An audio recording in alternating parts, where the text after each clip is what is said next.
Crooked Hillary Clinton, who used the State Department as her personal hedge fund for her personal profiteering. Crooked Hillary says she's fighting for us? No, she's fighting for no one but herself. I have a dream that one day this nation will rise up. It took a president to get it done. That dream became a reality because we had a president who said, we're going to do it, and actually got it accomplished. You voted against the Civil Rights Act in 1964. Would you do so today? I would have to vote against it. In 1964, during the presidential election of that year, I was a Goldwater girl. I mean, really, we used to wear, little banners which said Goldwater girl. We profoundly disagreed with the forms of the welfare reform bill. By the time Bill and I left the White House, welfare rolls had dropped 60%. Many years after that, when many people are pronouncing welfare reform a great success, we've got growing child poverty. The poor are suffering. Then they'd have to talk about the Clintons' past. The same Confederate flag Bree Newsom took down from above the South Carolina State House represents the exact same slave-owning and traitorous Confederacy for which Bill Clinton signed a resolution stating that the highest star on the Arkansas flag represented. To this day, they still have an official Confederate Flag Day. And not only did Bill and Hillary never say anything about this, but for 12 years, they celebrated the Confederacy too. I wouldn't want to talk about my past either if I were them. While I was working on those streets, watching those folks see their jobs shipped overseas, you were a corporate lawyer sitting on the board of Walmart. The persistent scourge of child labor. I'm always proud of Walmart and what we do. Clinton also took a role in supporting a Buy America program. One of the reasons we love America. Walmart continued to get most of its products from overseas during its Buy America program, including from this factory in Bangladesh that used 11 and 12-year-old girls. The persistent scourge of child labor. When he was in trouble in the polls over Jennifer Flowers, he went back to Arkansas, of which he was still governor, and supervised the execution of a mentally disabled, in fact a lobotomized black defendant called Ricky Ray Rector. He didn't know he'd been sentenced to death. He didn't understand when they came to give him his last meal what was happening. Any other week would have received clemency from the governor because there was no one in the prison thought he should be executed. The prison chaplain resigned on the issue. It was like killing a child. So it was President Bill Clinton who escalated the drug war far beyond what his Republican predecessors even dreamed possible. It was President Clinton who championed laws banning people with criminal convictions from access to public housing so that people wouldn't have housing upon release from prison. It was the Clinton administration that championed laws denying even food stamps under federal law to people who were once caught with drugs.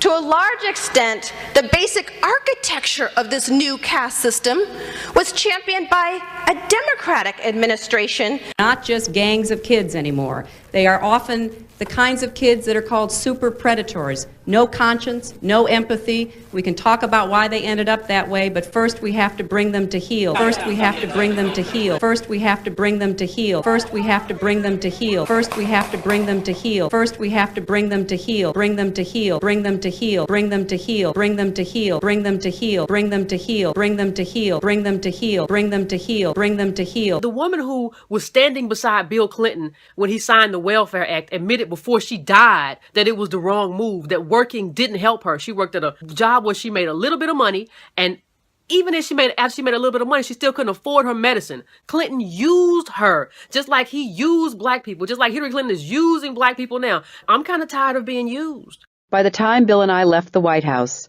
welfare rolls had dropped 60%. 2% of our population have no income except those food stamps. The food stamps is the sole thing that stands between them and being totally without any income. I want to talk about this story that CNN.com put out dealing with the recession worsens racial wealth gap. Whites have a net worth about 20 times that of blacks and about 18 times that of Hispanics. Who's to blame for this? She was very close to Robert Rubin, to Lawrence Summers, to the people in the Clinton administration who gave us the radical deregulation of Wall Street. So they're the ones that opened the door to the Wall Street thieves that brought on the Great Recession. Hillary Clinton has not been a friend to black people. We're not just talking about mass incarceration. This duo has gutted and devastated the black community. You can draw a line from the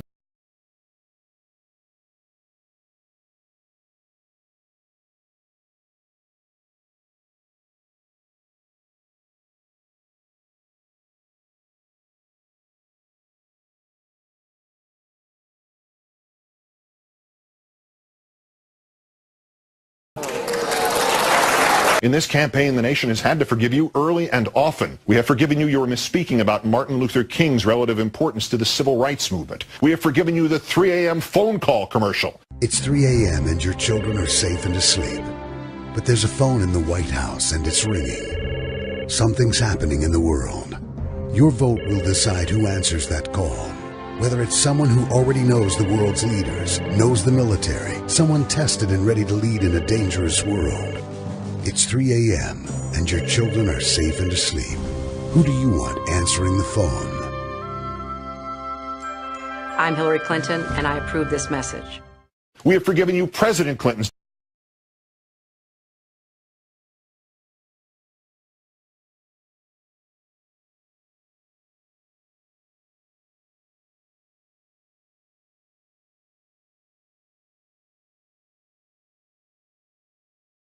of your support among working, hardworking Americans, white Americans. Senator Obama's support among working, hardworking Americans, white Americans, is weakening again. We have even forgiven you repeatedly praising Senator McCain at Senator Obama's expense and at your own expense and at the Democratic ticket's expense. We have forgiven you the photos of Osama bin Laden in an anti-Obama ad. You know, my husband did not wrap up the nomination in 1992 until he won the California primary somewhere in the middle of June, right? We all remember Bobby Kennedy was assassinated in June. This nation's deepest shame, its most enduring horror, is political assassination. A person who can let hang in midair the prospect that she might just be sticking around in part just in case the other guy gets shot has no business being the President of the United States. We all remember Bobby Kennedy was assassinated in June. Today is the 12th of January 2016, 6 years after the earthquake. And for us, it was important to be in front of the Clinton Foundation because Bill Clinton, as head of the interim Haiti Recovery Commission, was responsible for the $6 billion. He had unlimited control of this money. 6 years after the earthquake, Haiti is in worse condition than it was in 2010.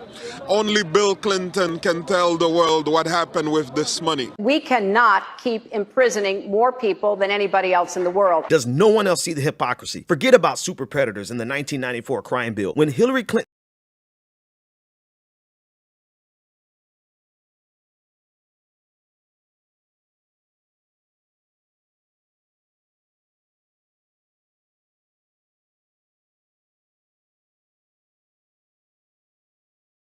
Clinton's first term, passage of the North American Free Trade Agreement, also known as NAFTA. 14 years later, critics blame NAFTA for the loss of manufacturing jobs in industrial states, including Ohio and Pennsylvania. Have been a critic of NAFTA from the very beginning. Clinton has also said that she made her position clear. I was one of the voices in the administration warning about NAFTA. Newly released White House documents indicate Hillary Clinton, as First Lady, was actually a NAFTA supporter. The documents reveal she held at least 5 meetings to strategize about how to win congressional approval. She helped the White House block opposition from labor and environmental groups, and she was the featured speaker at a crucial meeting on November 10, 1993, where 120 women opinion leaders were asked to help lobby the Senate for passage of the deal. According to ABC News, participants in that event said, quote, her remarks were totally pro-NAFTA. And, quote, there was no equivocation for her support for NAFTA at the time. The fact is, Hillary Clinton helped get NAFTA approved. Frequent favorable comments about NAFTA, including this one in 1996. Oh, I think that everybody is in favor of free and fair trade, and I think that NAFTA is proving its worth. Because we're going to put a lot of coal miners and coal companies out of business. When you make comments like, we're going to put a lot of coal miners out of jobs, these are the kind of people that you're affecting. This is my family. I want my family to know that they have a future here in this state, because this is a great state.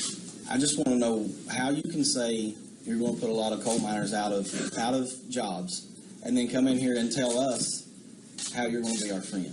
Our businesses, we're losing our manufacturing. You look at what's happened to West Virginia. Hillary Clinton says she wants to put the miners and the mines out of business, and I say just the opposite. We're going to put the miners back to work, and we're going to open up the mines. It is just insane what's going on. She's like a job-killing machine. America, vote Trump.